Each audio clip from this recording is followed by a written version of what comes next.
Ce matin, à l'aube, la sonde européenne Solar Orbiter a pris son envol à la conquête du Soleil.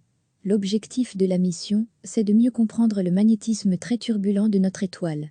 Lors d'une éruption, le Soleil peut littéralement cracher d'énormes quantités de particules magnétiques qui, en arrivant au voisinage de notre planète, peuvent perturber les satellites en orbite, les radars, et provoquer des méga-pannes électriques. Le Soleil a un cycle de vie d'environ 11 ans, avec des périodes plus calmes, saison basse, et des périodes plus agitées, saison haute.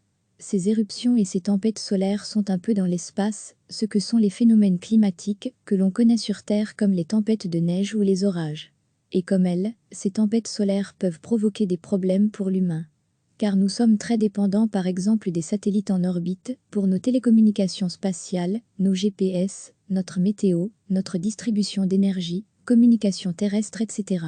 Voilà pourquoi depuis plusieurs années, chez nous, des scientifiques de l'Institut d'aéronomie spatiale de Belgique surveillent les sautes d'humeur du Soleil, établissent des sortes de bulletins de météo spatiale. Degré à lire. Le site de l'Institut d'aéronomie spatiale. La météo spatiale s'intéresse aux champs magnétiques et aux flux de particules magnétiques dans l'espace, ainsi qu'aux différents rayonnements, comme les rayons cosmiques, qui peuvent avoir une influence sur l'environnement proche de notre planète. Le vent solaire ne souffle pas, comme un vent de tempête sur Terre, ce sont de multiples particules magnétiques, chargées électriquement, qui s'échappent en permanence du Soleil et de son enfer à 1 million de degrés centigrades vers l'espace, en particulier vers notre système solaire. Heureusement, notre planète a autour d'elle un champ magnétique. Sorte de bouclier, il nous protège en déviant la majorité de ces particules en provenance du Soleil.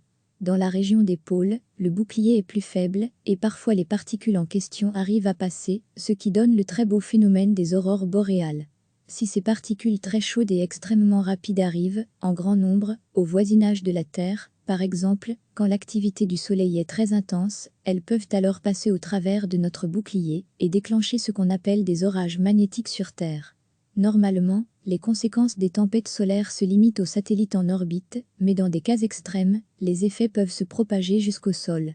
En 1991, l'une de ces tempêtes a causé une immense panne d'électricité qui a paralysé une partie du Canada et des États-Unis.